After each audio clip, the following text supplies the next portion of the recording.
and welcome back to Redhead Rewatch. Today we are going to be discussing Season 1, Episode 7, Life in a Glass House, air date 11/4/2003. Deb's annual basketball appreciation party spurs old memories and new feelings. Ooh. So this one's very, very juicy, and I feel like this is the one where everything starts to come together.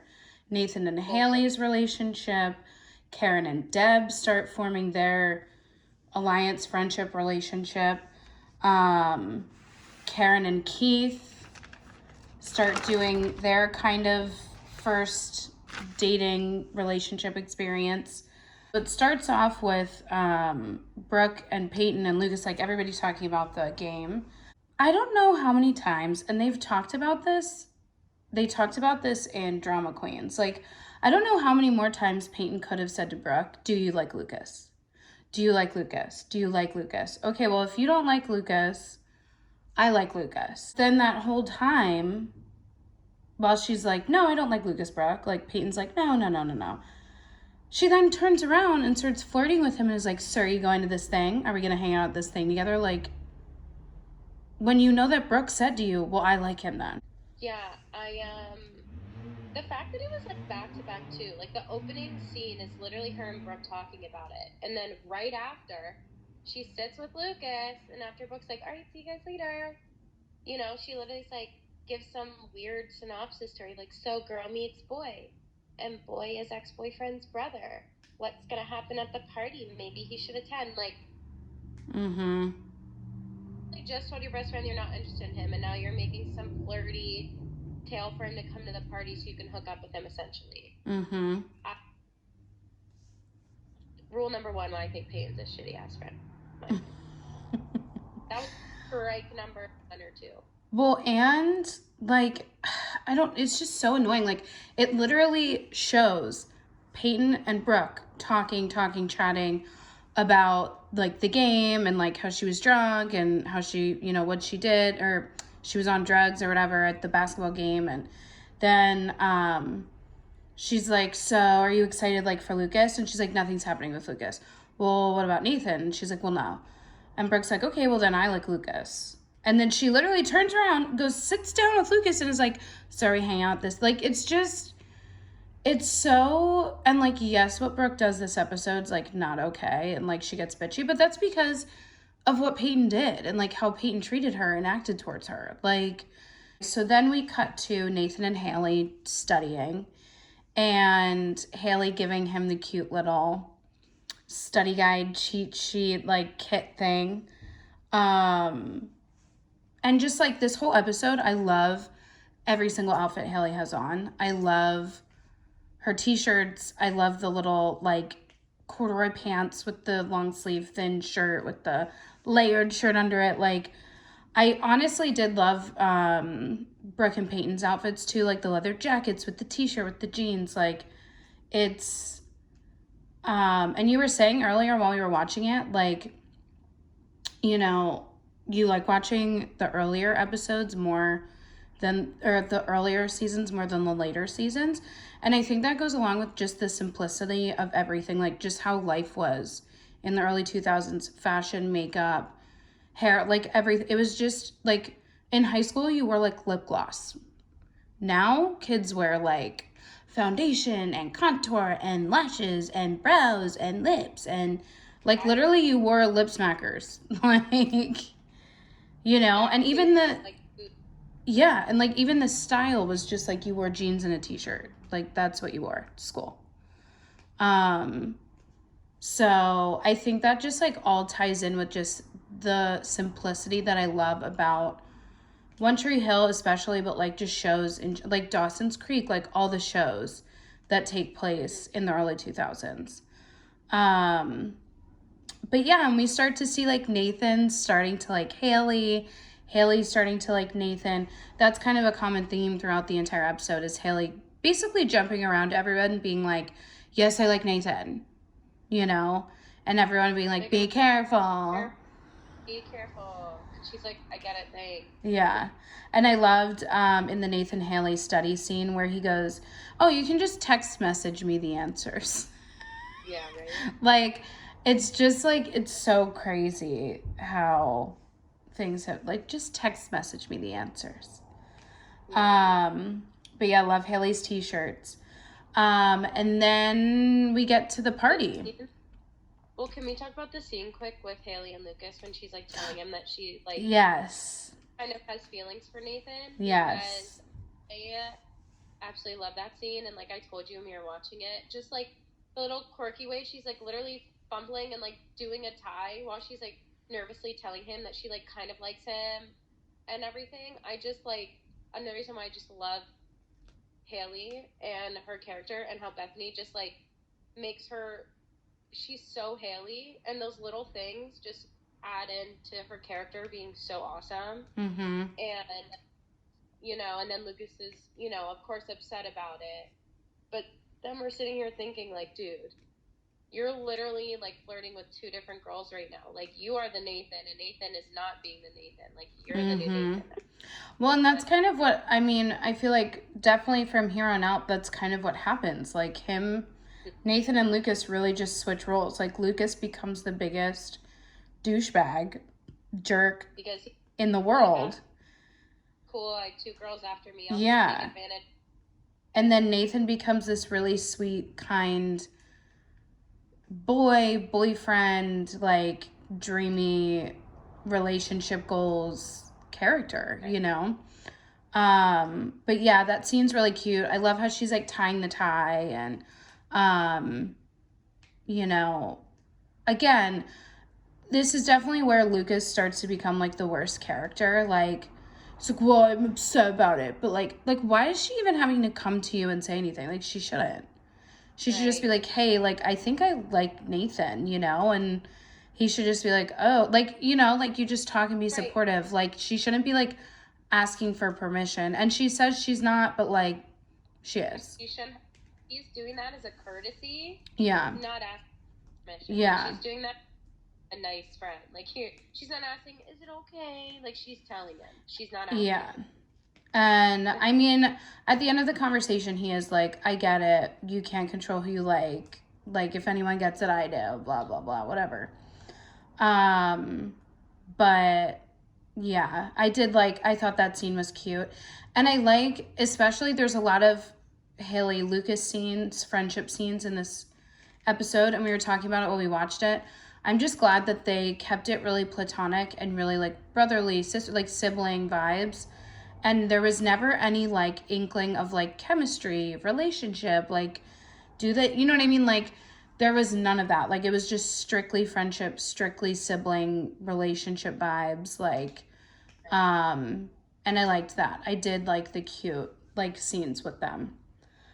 But yeah, and then after that, it pans to the party, and Lucas and Keith are walking in. Oh no, it's that scene too with Karen and Keith in the cafe. And he's like, are you gonna go? And she's like, I don't know if I'm gonna go. And he kind of convinces her to go. But I feel like everything that she says, now after season 1, they don't really talk about it, which I wish they would talk about it more. But her high school experience and her thoughts and feelings on being in a small town and like going back to high school and like how everybody's stuck in high school. Like, I feel like that's really relatable and really true. And I liked that aspect that they brought to Karen and like that relatableness to that experience. Like, just being in that small town and everyone knowing your business and like going into that situation and like, what's her name? Tim's stepmom. Sherry. And Sherry. Like, everyone has a Sherry. Multiple Sherrys usually, you know? And so I thought that was really portrayed well. But yeah, then they're walking in, Lucas, Karen, and Keith, to the party. And I like the car. I thought that was funny. But yeah, and we talked about when, so Deb walks into the cafe and invites Karen, and then Karen and Keith are like, are we going to go? Are we not going to go? And we talked a lot in this episode about how great Deb's character is.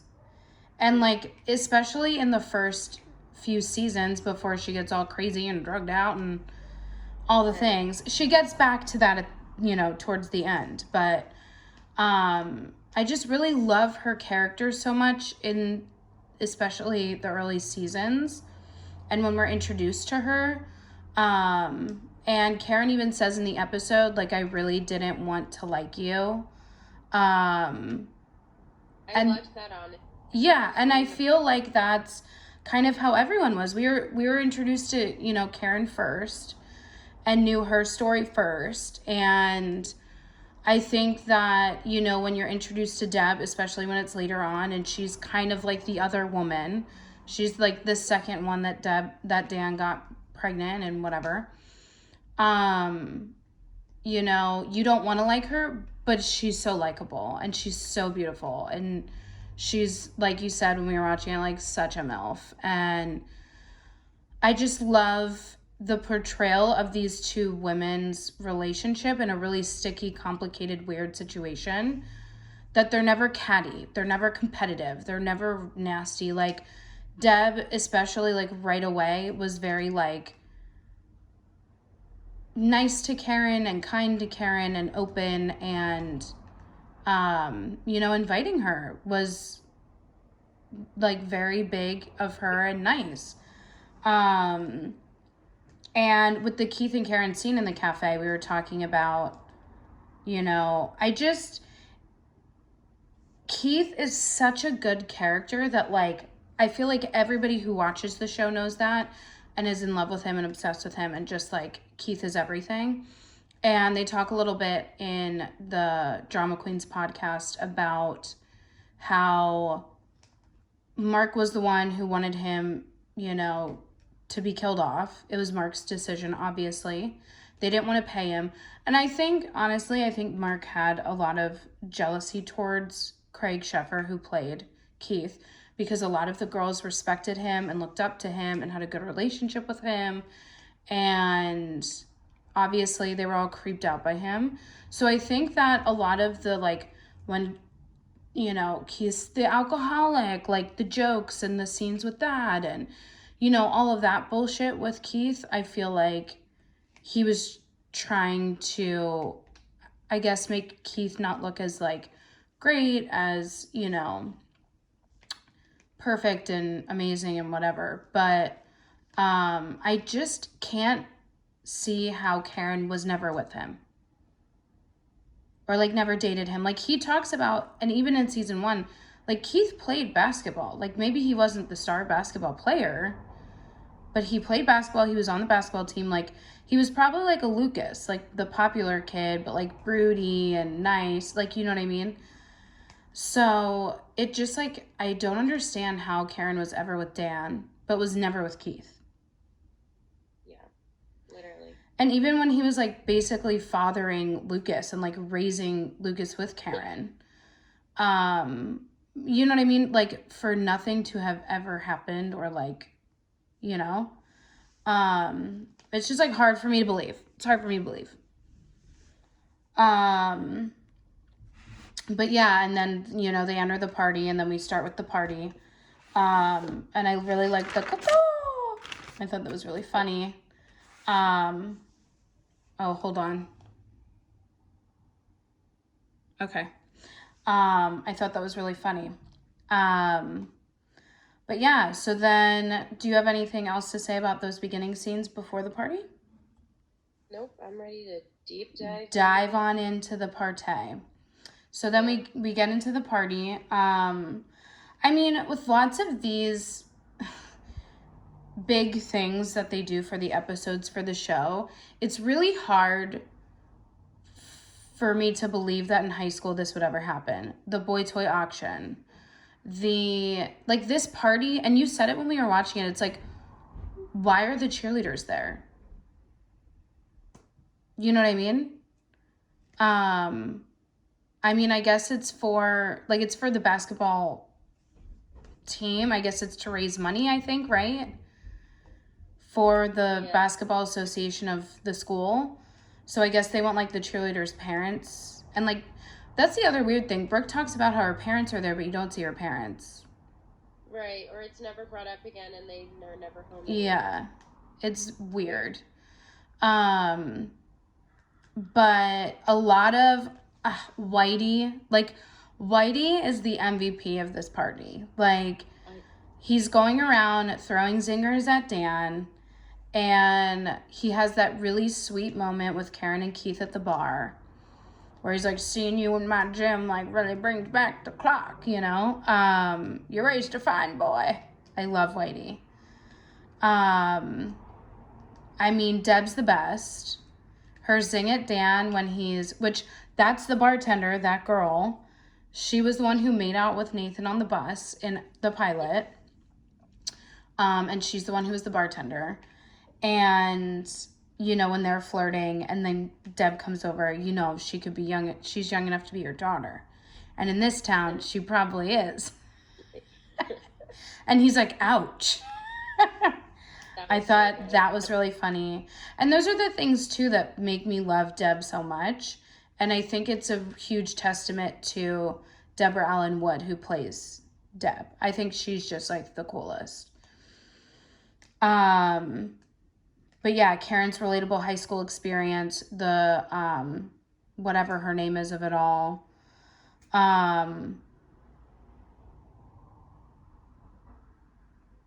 Oh, and we forgot to talk about when Lucas and Haley are in his room, they were having their little scene conversation. And she's like, yeah, Nathan can be a real ass sometimes. Like, first of all, everybody can be a real ass sometimes, but like Lucas especially. So like, right. You know, but yeah, the bartender is funny. Did you have anything that stood out to you about the party?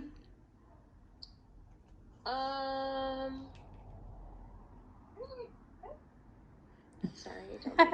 Archie.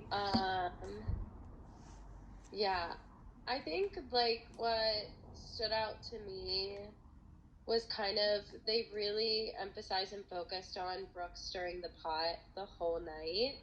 And I feel like no matter when a scene happened, you're like, what's Brooke gonna do next? Or is Brooke gonna, you know, like, yeah, you could see Brooke escalating. And I just felt like every time there was like a good Karen and Deb scene, then it was like, you know, after Karen and Deb and Haley dropped off the cakes, you know, then Haley goes in there and then Brooke's like, oh, the little love note you passed around earlier, when like Nathan didn't even open it yet. Yeah. You know, and Haley, if I was her, I also would have been like, don't talk to me. I would have never talked to him again out of anger and sheer embarrassment. Right. I'm like, he's making fun of me to all the popular kids. Like, oh my right. God. And then obviously we find out that it's not that, but I don't blame Haley for reacting that way considering his past and who he's been the person. But yeah, I love Brooke, and I don't care if Brooke messed around with Lucas and Peyton and whatever, stirred up tea with them, but it did. Well, basically what happens is they go into this party and Brooke wants to hook up with Lucas. And not only does he deny her, which is outrageous, but then she sees Peyton and him flirting and like touching. And she's like, oh, okay, so my best friend has told me time and time again that she's not interested in him. So I finally make my move with him because I like him, and they've been going behind my back. So then she gets pissed, starts drinking, and was like, well, if I can't be happy tonight, no one's going to be happy tonight. But I think we should just touch on the whole Peyton of it all. This is your ex-boyfriend of 5 seconds house and party. Okay? Why are you trying to now hook up with this new boy who happens to be his brother? In the same house. In the same house, at the same party. The same house that you hook up with him. The same house that you were 2 episodes ago naked in his shower with him. Like, why are you in front of him? In front of their both dad. Why are you doing this? And then after she kisses him, they go into like, is that Nathan's room? Or is it a spare bedroom? Who's, Like, that is not the time nor place. Like, read the room. And it's, like, at a party. Scene between them, it was a little crazy. And it's at a party where, like, Whitey's at this party. Everybody's parents are at this party. Right, like, it's not just, like, a high school basketball party. Like, just kids. It is not the time nor place for this to be happening. So, like, we had to discuss that because that's just, like, a whole other layer that's so messed up and gross. But yeah, so Brooke gets angry and drunk and plays truth or dare and has them kiss. And then they go into the room, which again, this whole situation of Peyton is messed up. But then they go into that room and here's where everything starts to go downhill, where I hate Peyton. And this is the number one thing. So he's been coming, like, obviously he's like, I like you, I like you, I like you. And she's like, I don't know. Now, granted, she was with Nathan, but now they're broken up. She says to him, oh, those strings are tied up now, as of 5 seconds ago, but whatever. Right. So then they start, like, making out and stuff. And then he's like, I really like you. I really want to be together. I'm going to get in here, like, whatever. And then she's like, oh, no. Like, what? Yeah, like, she's been wanting him forever, and now he's like, I want not just you, but I want, like... He's like, he's like, I don't just want to, like, hook up right now. I want to, like, be your boyfriend. And she's like, oh, no. Yeah. Excuse me? And then she's like, why can't you just leave it alone? Like, what do you mean? Why couldn't we just hook up and then me treat you like trash? Like, I'm glad he said something. And this goes on for, like, the entire show. Like, whenever Lucas is available and wants her, she doesn't want him. Yep. But whenever he's tied up or has somebody else, that's the only time that she's like, I want him. Yep. I have to have him. He's my everything. Blah, blah, blah. Like, only when he's unavailable. So, but something I really love about this episode is the introduction to Jake, having him become more of a leading character. We get to hear him sing for the first time, and we see, lo and behold, he has a baby, Jenny. We get introduced to Jenny. I do really also love the scene with Lucas and Haley when she's crying on the floor, and again, they have another friend scene. I love how, also in this scene, it's completely platonic, sibling, friend, the cute little forehead touch. Like, it's not chemistry. It's not like, oh, do they like each other? It's just completely friendship, family. Like, it's really cute. And Joy just, like, owned that scene. Like, it was so realistic. It was so raw and good. Like, her crying was so good. And I think it really hit everybody's nerve of, like, everybody had that time in high school where, like, you get embarrassed or, like, someone doesn't like you back or, like, just all of those emotions. Like, I feel like it touched on that really perfectly, and she did such a good job. And such a good job, too, at the party scene where she was like, don't talk to me. Like, she didn't even have to say anything. Like, she was calm. Like, like, I just thought it was... Stay away from me, bye. Yeah, exactly. But yeah, like, Whitey stole the show for me. Deb stole the show. I just really love the portrayal of a female friendship with such a complicated history and, like, layers that isn't catty at all. Like, they never, ever are catty to each other, are competitive with each other, are nasty to each other. Like, well, too, that is it could be just Dan in general. Like, Deb knows that, like, even though she's married to Dan and she loves him, like, she knows Dan has his flaws. Like, she's not like, ooh, I have this perfect man, true. And you don't. She knows the same flaws in him that Karen does. And I think she's like, well, I'm not really winning because now I'm stuck with him. Even though Deb loves him. Yeah. We see guys. Well, and obviously I think they both have...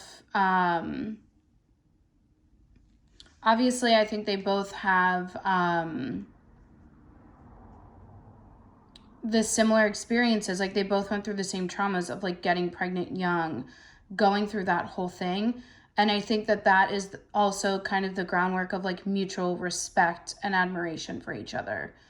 But I loved how both of them were to each other the whole episode. And getting to know each other. I love that we finally heard the explanation of how everything happened, which still makes no sense to me, but whatever. Also, like, I'm assuming then that Deb was not from Tree Hill. Right. Or else she would have known, because it's a small-ass town. Also confused because don't they say that, like, Dan never played college ball? No, they said he played for, like, the a little bit. year. Got it. Yeah, Yeah. A little bit. Not like that he didn't play, like, played for, like, half a season or something. Yeah. But, like, basically, like, long story short, what happened was Karen got pregnant right before they graduated. She told him. He said he's still going away to college. He doesn't want to deal with it. They graduated. He went to college. Within 2 months or however many months, Deb was pregnant, and then they got married.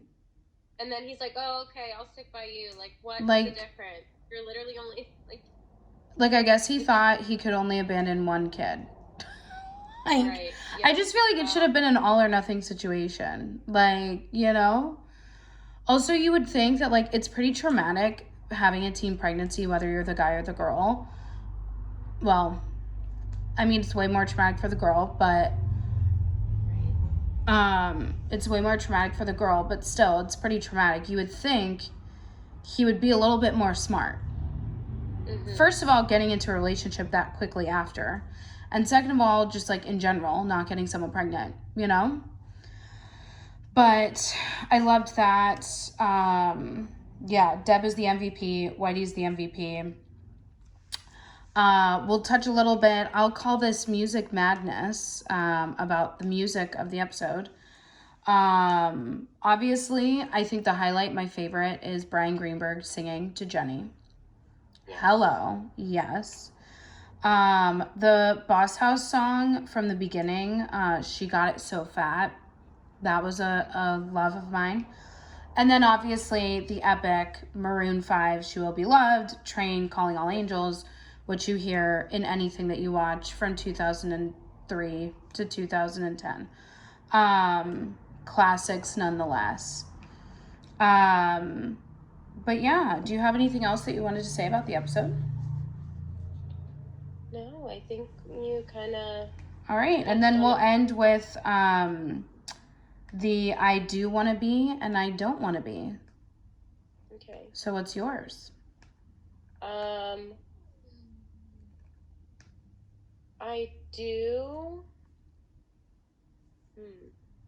do want to be Karen, because I think this episode, Karen showed so much strength, and she just, like, after, like, it's easier for Deb because that's Deb's house, you know, but Karen getting the confidence and the strength to, like, go into that house, you know, talking to Deb, admitting to Deb, like, hey, I really didn't want to like you, but I really do. Like, I admire Karen so much for how classy she stayed the whole night.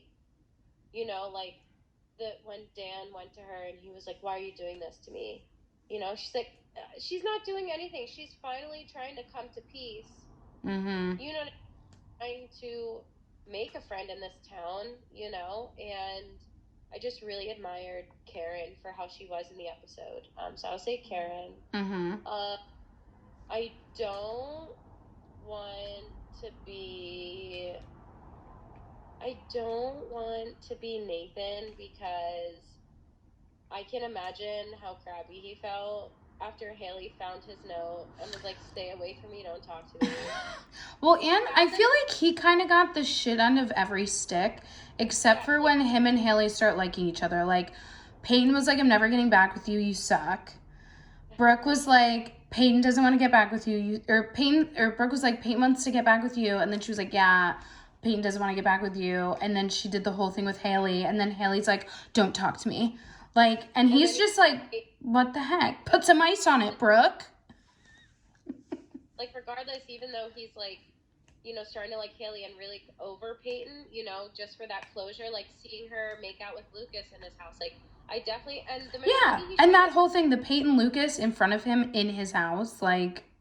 Yes, and like the whole scene with him and Tim being like, Tim, don't you think that game's a little old now, you know? Mm-hmm. You developing, and then you're like, that's why I don't want to be Nathan this episode, because he's just, his night is just shit on. It really is. You're right. You're absolutely right. So I will say I do want to be Karen. I don't want to be Nathan in this episode. I want to say I want to be Deb. I do want to be Deb. She's a MILF. She is everything. Although she gets a little bit crazier later on. In this episode, I want to be Deb. I don't want to be probably Peyton because she sucks. But yeah, I love the ending of this episode. Like Brian Greenberg singing, Jake singing to Jenny, the Jenny reveal, and then we get Train calling all angels. Brooke's passed out, calling all angels. Right? Nathan's like but I do love when he's like, put some ice on it, Brooke. It's one of my favorites. But yeah, Dan's the worst, as per usual, showing his selfish, narcissistic BS, being horrible to Keith. But yeah, the ending is really promising. I'm excited to start seeing more Jake. I love Jake. And the next episode is one of my favorites of the entire series that we are going to be talking about. And that is episode 8. Which is titled The Search for Something More. And it's one of the best episodes of the entire series. So hopefully we can get either you or Bun or both on that one. But yeah, that's where we'll be going next. All right. Well, thank you, Jillian, and hopefully we'll see you for the next episode. Thank you guys for listening. New episodes every Monday, Wednesday, Friday. Catch you next time. Go ahead, rewind.